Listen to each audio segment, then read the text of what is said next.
So this morning, my girlfriend said to me, she said, Jack, I'd love to learn how to give a good blowjob. And I thought, okay, how can I help?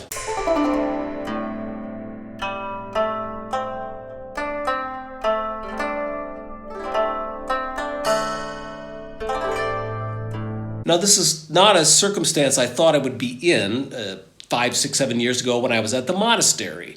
At that point in time, I imagined I would be more or less celibate and living the life of meditation, koan practice, and masturbation. But life had different plans for me, and here I am in a wonderful, committed relationship. So today I want to talk to you about Zen, sex, intimacy, and making relationship practice. So what is good sex and what is bad sex from the Zen perspective? Lily Tomlin once said that sex is like pizza. Even when it's bad, it's good. But I'm not so sure about that. Sometimes bad sex is just bad. So maybe to talk about what good sex is, we need to talk about what bad sex is.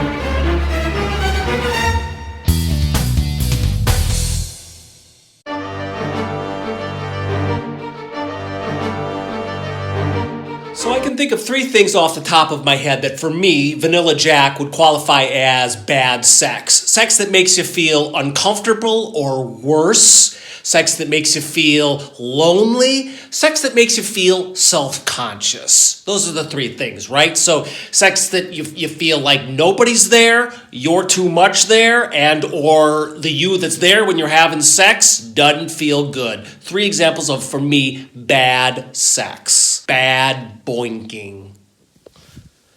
So, are you ready? The greatest pleasure on planet Earth, capital P pleasure, is connection.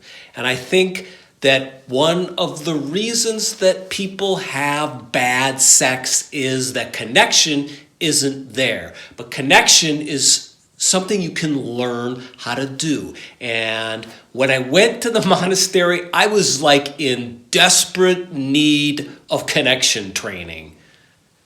There's a great quote in James Joyce's Dubliners. He says, "Mr. Duffy lived a short distance from his body."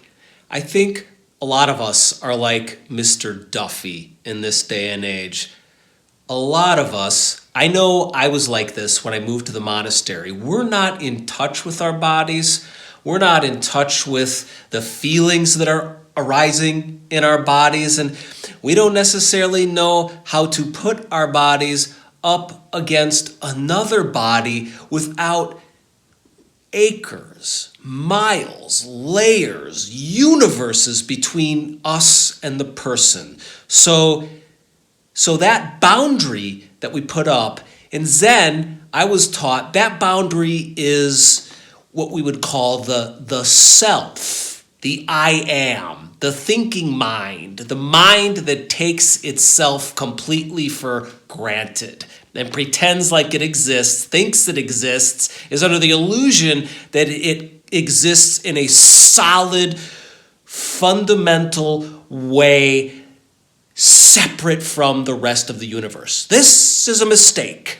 And connection practice, making relationship practice, Zen practice, is about dissolving that boundary of self. So perhaps first and foremost, there's sitting practice. So what is sitting practice? You go into the meditation hall, you're wearing your robes, your head is shaved, everybody's silent, it's 3:10 in the morning, and you're pretty much going to be exactly in that spot until 9:30, 10 o'clock that evening. As you sit during that day of a meditation retreat, you have every manner of thought possible arising, every emotion, every memory, and your body is hurting, your knees are aching, your lower back is aching, you're tired, you're deprived of protein, you're probably dehydrated, you're angry, you're upset. Then you become joyous at some point.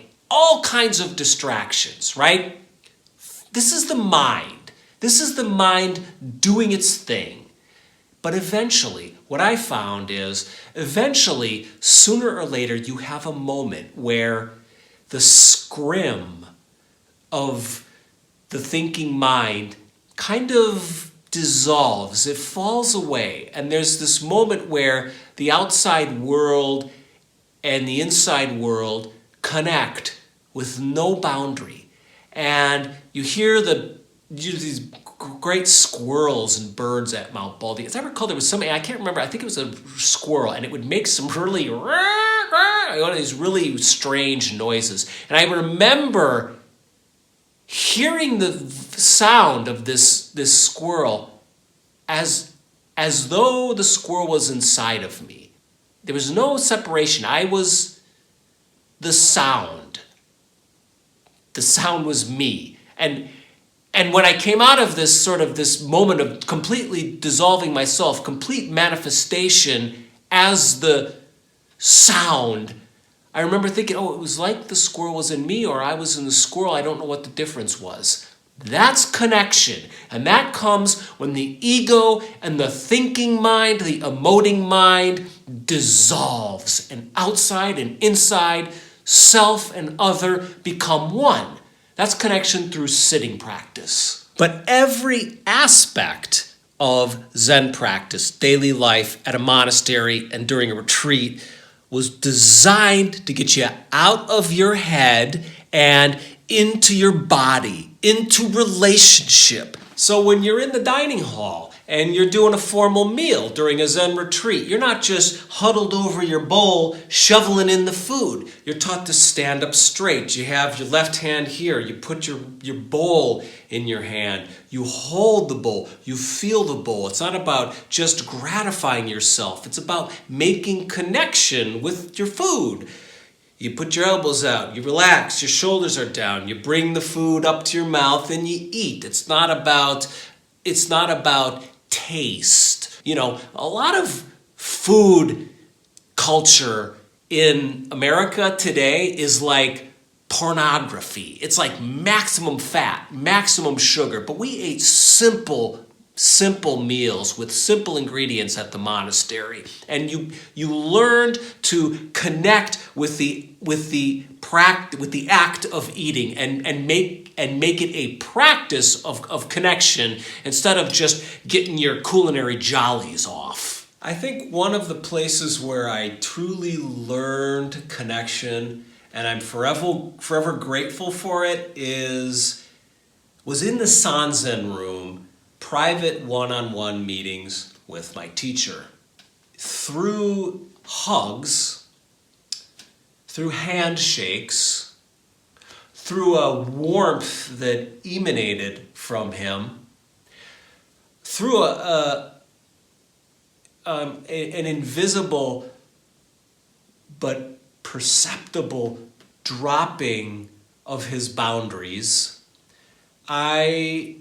over the course of many private interviews and koan meetings with him, began to learn how to touch, learn how to throw myself away, learn how to forget myself.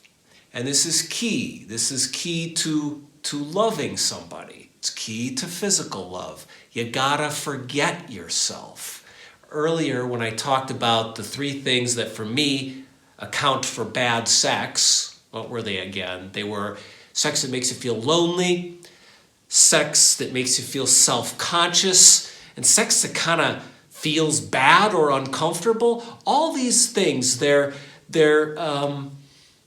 get in the way of you totally forgetting yourself, giving yourself over to another person. We would hug completely, over and over and over. We would hug, we would hug, we would hug. And I think after an extended period of time of doing this and kind of having my hat handed to me through these long, intense days of Zen practice, I began to learn not how to shut the mind down, but just how to forget myself and do an activity where I don't have to be conscious of myself. and worrying if I'm doing something right. And that's love. That's good sex. When you're not worrying if it's right or wrong or good or bad, you're totally in it. And you come out the other side of it like, damn, Daddy need a cigarette. Okay, booyah. So we've been talking a little bit about bad sex, the things that go into a bad boinking. We've been talking about Zen practice and connection.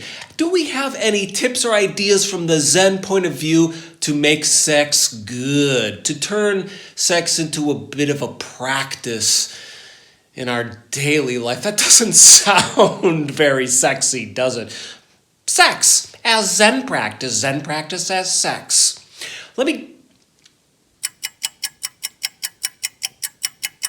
Nonetheless, I think there are things you can do from a Zen perspective to improve your sex life, and here they are, 3 things. Lay off the porn, chief. Porn is sexual anesthesia. It numbs you to your own body. It's like pure sexual calories. It's pure sugar. It's pure fat. It's pure caffeine. It's pure cocaine. It's cockcaine. Don't do it. You know what you should do? Foreplay. Do that a lot. Do the sexy stuff that doesn't come down to coming. Because you don't always gotta come. Sometimes you can just touch. Sometimes you can just hug. Sometimes you can just hold someone for a little bit. Feel their body warmth. That's good to do that periodically through the day if you have someone to. Don't do it with a stranger. Don't just grab somebody off the street and hold them close and feel their body warmth, because that can get you in trouble and it's a little creepy. But if you have a loved one, someone with whom you can get sexy, don't forget to touch each other. Warmth leads to heat, and heat leads to nudity. Body contact that is free of expectation. This is a beautiful thing, and it leads to good sex. Role play.